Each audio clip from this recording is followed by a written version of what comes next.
Election commission के मौजूद हैं, उनसे बात कर लेते हैं। कांवर साहब, ईवीएम पर इलेक्शन कमीशन पहले ही अपनी रिजर्वेशन शो कर चुका है। हुकूमत ने कानून साजी पर इलेक्शन कमीशन को ऑन बोर्ड भी नहीं लिया, वो ये भी कहता है। अब इलेक्शन तो अल्टीमेटली इलेक्शन कमीशन ने ही कराने हैं। इतना अहम फरीक अगर साइडलाइन है सारे मामले में, तो आने वाला इलेक्शन होगा कैसे?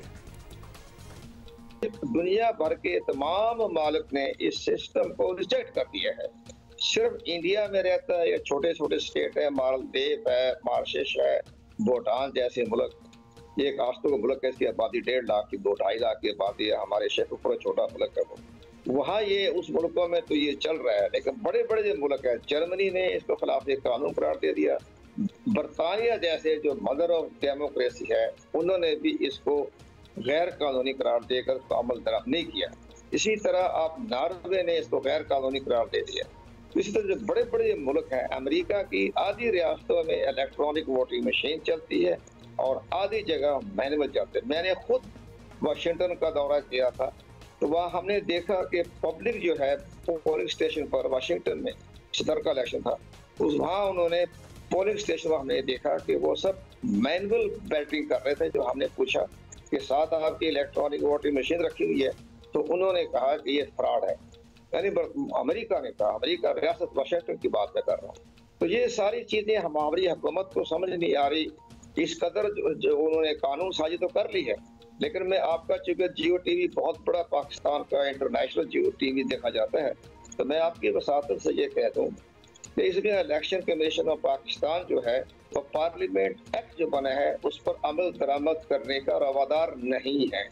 इलेक्शन कमीशन पाकिस्तान को आइन के आर्टिकल 222 ने ये तहफ़्फ़ुज़ दिया है कि ऐसा एक्ट जो ऐवान यानी कौमी असम्बली और सेनेट और चारों असम्बली अगर कोई ऐसा एक्ट पास कर दे जो इलेक्शन कमीशन पाकिस्तान की खुद मुख्तारी से टकराव हो जाए, कन्फ्लिक्ट हो जाए, या शफाफियत पे हो जाए, या आर्टिकल 218 से टकराव हो जाए, तो वो इलेक्शन कमीशन पाकिस्तान उस पर अमल दरामद कराने का रवादार नहीं है। पाकिस्तान पार्लियामेंट एक्ट पे अमल दरामद करने का पाबंद नहीं है। लेट्स सी के ऑपोजिशन जब ये अदालत में मामला लेके जाती है तो अदालत क्या फैसला करती है। अच्छा, कानून साजी पे तो हमने बात कर ली। सिर्फ कानून साजी करना काफ़ी नहीं, इतनी बड़ी तादाद में ईवीएम लगाना और इसका खर्चा यकीनन हुकूमत के लिए बड़ा चैलेंज होगा, बिकॉज ये तो ऑन द ग्राउंड रियलिटीज़ है ना जी। कानून साजी होगी लेकिन अब करना क्या है, तो ये सब कुछ करना पड़ेगा। आपको लगता है कि 2023 के इलेक्शन मुमकिन है नए निज़ाम के तहत?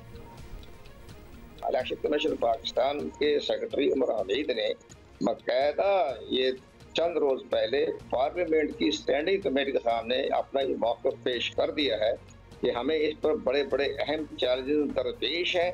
तो इस लिहाज से इलेक्ट्रॉनिक वोटिंग मशीन पर अभी पायलट प्रोजेक्ट होने हैं। बहुत बड़ा लॉजिस्टिक का मामला है। इसकी लिहाजा 2023 के इंतखाबात जो हैं वो इलेक्ट्रॉनिक वोटिंग मशीन पर होते हुए नजर नहीं आ रहे। ये उन्होंने अपनी अबूरी रिपोर्ट पेश की है, इलेक्शन कमीशन पाकिस्तान ने पार्लियामेंट में पेश की।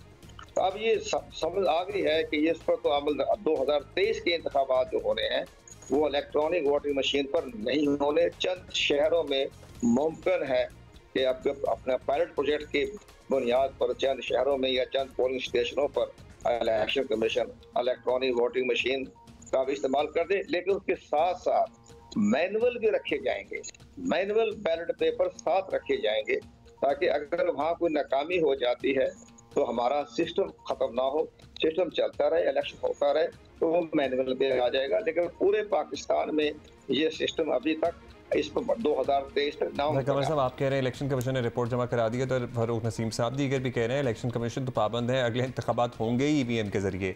सो ये एक तनाज़ा तो है और शुरू से ही है। अब ये बता दीजिए, अपोजिशन जमातों ने सुप्रीम कोर्ट जाने का ऐलान भी कर रखा है। इलेक्शन कमीशन इस मामले में बड़ा अहम फरीक है, अल्टीमेटली उसी ने इलेक्शन कराने, तो हुकूमत तो अपनी कानून साजी का दिफा करेगी। इलेक्शन कमीशन का जवाब कितना अहमियत का हामिल होगा, वो इस इक्वेशन में कहाँ नजर आता है आपको? अपोजिशन का एक मौक़िफ़ होगा, सर्टनली एक अहमियत इलेक्शन कमीशन के मौक़िफ़ की भी होगी। इलेक्शन कमीशन ऑफ पाकिस्तान ने जो सुप्रीम कोर्ट ऑफ पाकिस्तान में अपना जवाब दाखिल कराना है वो बड़ा चशमकुशा होगा। वो पूरे मुल्क के अंदर एक नया पंडोरा बॉक्स खुल जाएगा और सुप्रीम कोर्ट ऑफ पाकिस्तान ने इलेक्शन कमीशन ऑफ पाकिस्तान के जवाब की रोशनी में अपना जजमेंट देनी है।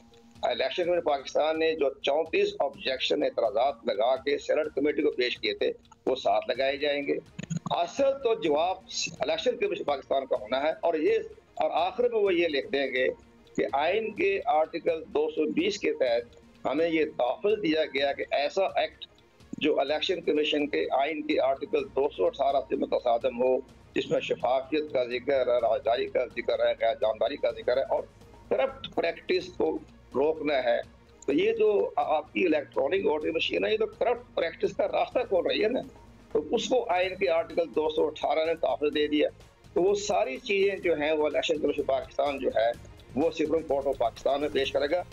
बहुत बहुत शुक्रिया कंवर दिलशाद साहब, हमें ज़रा समझा रहे थे और सवाल बिल्कुल वही उन्होंने भी उठाए जिनके बारे में हम भी थोड़े से कंफ्यूज हैं कि ये एक्चुअली किस तरह होना है, और फिर बाकी दुनिया का भी इन्होंने हवाला दिया और एग्जांपल्स दिए।